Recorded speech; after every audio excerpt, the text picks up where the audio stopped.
Apa kabar pemirsa? Seperti kutipan lama mengatakan, buku adalah jendela dunia. Melalui buku, kita bisa mendapatkan wawasan, inspirasi, bahkan melihat dunia hanya dengan membaca.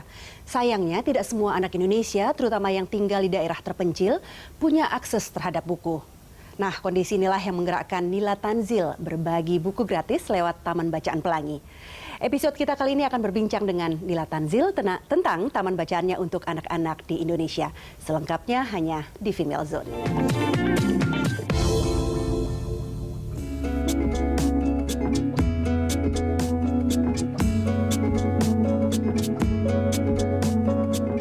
Bagi warga Indonesia Timur, khususnya Flores, sosok Nila Tanzil sangat akrab.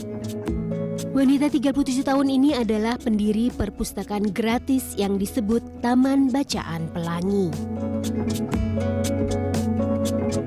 Kecintaan Nila akan buku seakan ingin ditularkan kepada anak-anak di desa terpencil melalui taman bacaan ini.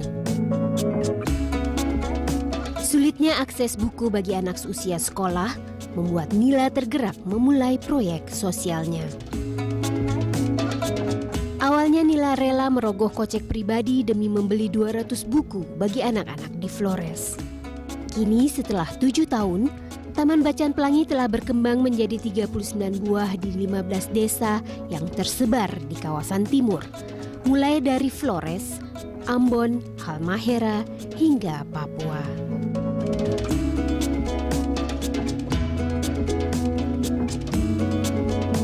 Nila juga menggagas tenaga pengajar sukarelawan di kalangan jejaringnya, serta membuat konsep traveling sambil berbagi. Kini kecintaan Nila akan buku, traveling, dan Indonesia Timur bisa terus berjalan seiringnya.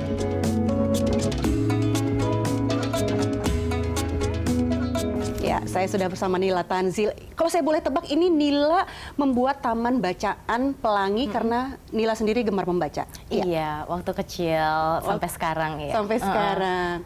Nah, terus kenapa bisa terfikir membuat taman bacaan tapi bukan di Indonesia Barat, tapi di Indonesia Timur yang nun jauh di sana? Jadi ceritanya tahun 2009 itu aku kerja sebagai communications consultant untuk sebuah institusi. Nah, base-nya di Labuan Bajo.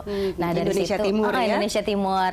Nah, jadi kalau Sabtu Minggu ada waktu luang, aku jalan-jalan ke desa-desa kecil gitu. Dan di situ benar-benar aku melihat kayak infrastruktur di bidang pendidikan tuh sangat kurang. Minim sekali. Seperti sekolah juga ruang kelasnya nggak cukup, guru-gurunya nggak cukup, terus nggak ada perpustakaan sama sekali. Benar-benar akses buku itu tidak ada. Kayak listrik sama air aja nggak ada gitu, apalagi akses buku gitu kan. Ya. Jadi kadang-kadang anak-anak sekolahnya juga menggunakan apa namanya pakai sendal jepit, atau bahkan nggak pakai alas kaki gitu. Iya. Jadi berkaca dari masa kecilku, setiap pulang sekolah selalu baca buku cerita gitu kan. Dilengkapi buku-buku cerita oleh orang tua ya. Dan nggak kepikir kayak anak-anak ini benar-benar nggak ada akses buku. Terus gimana gitu loh. Terus ngobrol sama masyarakat setempat, pengen tahu kan lebih lanjut. Jadi mereka kalau pulang sekolah ngapain sih? Nah, kalau yang tinggal di gunung itu biasanya mereka pulang sekolah cari kayu bakar di hutan. Bantu orang tua mereka. Karena masaknya masih pakai tungku gitu. Nah, kalau yang di pulau seperti Pulau Komodo, Pulau Rinca, dan pulau-pulau sekitarnya itu, mereka pulang sekolah ya main-main aja di pantai gitu. Jadi waktu itu aku pikir, aduh, kasian banget anak-anak ini nggak ada akses buku. Padahal menurut aku memiliki akses buku itu hak semua anak Indonesia loh, nggak hanya yang di kota besar ya kan. Jadi aku pikir kayaknya aku bisa nih bikin satu taman bacaan. Kayaknya gitu, bisa berkontribusi gitu ya. Mulai dari satu dulu gitu kan. Nah, mulai dari satu itu gimana? Pertamanya survei lokasi dulu. Jadi aku pergi ke kampung-kampung, terus cari rumah penduduk yang halamannya luas, terus tanya juga bersedia nggak kalau saya buka taman bacaan di rumah bapak gitu. Ya udah, terus akhirnya pertama cari 3 lokasi, langsung dapat. Terus pulang ke Jakarta, belanja di toko buku besar. Waktu itu belanja 200 judul buku. Bawa ke Flores. Ini duit Nila sendiri? Iya. Wow. Bawa ke Flores terus langsung buka gitu, bikin lemari buku segala macam, kerja sama dengan masyarakat setempat, terus langsung buka di hari Sabtu. Nah, ini kelihatannya lancar-lancar saja ya pengalaman pertama membuka.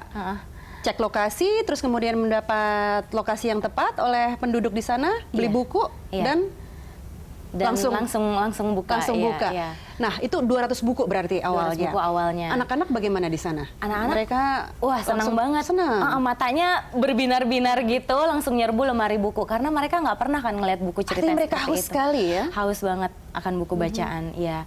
Nah sekarang sudah 6 tahun lebih, sekarang Taman Bacaan Pelangi sudah ada di 39 desa. 39, pemirsa, bukan cuma 1 atau 2, tapi 39. Dan Iya, itu di 15 pulau di 15 pulau Indonesia Timur, mulai dari Flores termasuk Pulau Komodo, Pulau Rinca, Mesah, Papagarang dan sekitarnya, lalu ada di Lombok, Sumbawa, Timor, Alor, Sulawesi, Halmahera Selatan, dan di Papua Raja Ampat juga ada. Dan masing-masing luar biasa ini. Dan sekarang Mbak, masing-masing perpustakaan udah nggak hanya 200 buku lagi. Berapa? Ada 1.000 sampai 3.000 judul buku. 1.000 sampai 3.000, tapi kalau udah ribuan udah nggak duit sendiri saja toh. Iya, Nah, udah banyak donatur. Lumayan ya. Nah berarti Nila awalnya membeli buku-buku dengan modal sendiri. Sejak kapan donatur itu mulai tertarik untuk menyumbangkan buku ke Nila, ke Taman Bacaan Pelangi? Oke, jadi awalnya itu tahun pertama langsung setiap bulan buka. Jadi tahun pertama itu ada 12 perpustakaan sudah dibuka. Nah, langsung itu 12 di tahun pertama? Langsung 12 karena itu di satu pulau atau? Itu di Flores. Di Flores. Jadi tahun pertama masih fokusnya di Flores, dan jadi ketika sudah ada 4 Taman Bacaan Pelangi, waktu itu awalnya pakai dana sendiri, lalu terus aku kirim email ke teman-teman, hey aku bikin taman bacaan, kalian kalau mau kontribusi silahkan, kalau kontribusi dana nanti aku beliin buku, kalau kontribusi buku ya langsung aku bawa ke sini gitu kan. Ya udah, terus ternyata teman-teman mau forward email itu ke networknya mereka. Artinya jadi viral ya? Iya, akhirnya jadi ada donasi masuk, buku, kalau nggak dana ya gitu sampai sekarang.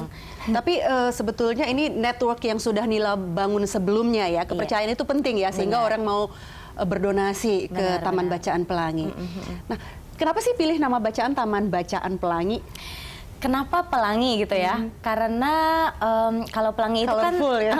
Dan anak itu kan sangat dekat di hati anak-anak, dan itu Pelangi itu terdiri dari berbagai warna. Jadi itu benar-benar merefleksikan organisasi kita. Jadi yang turut berkontribusi di dalam Taman Bacaan Pelangi ini adalah orang-orang dari berbagai warna kulit, suku, ras, tapi kita bergabung menjadi satu untuk satu tujuan, yaitu menumbuhkan minat baca anak-anak dan menyediakan akses buku untuk anak-anak yang tinggal di daerah-daerah terpencil di Indonesia Timur. Nah, Nila, dari 39 lokasi Taman Bacaan Pelangi, apakah semuanya mudah saat Nila membuka cabang? Tidak ada misalnya kesulitan saat mencari lokasi atau bahkan penolakan dari warga? Jadi kita selalu survei dulu kan, survei dulu misalnya mau buka di Halmahera Selatan, kita survei dulu ke beberapa desa.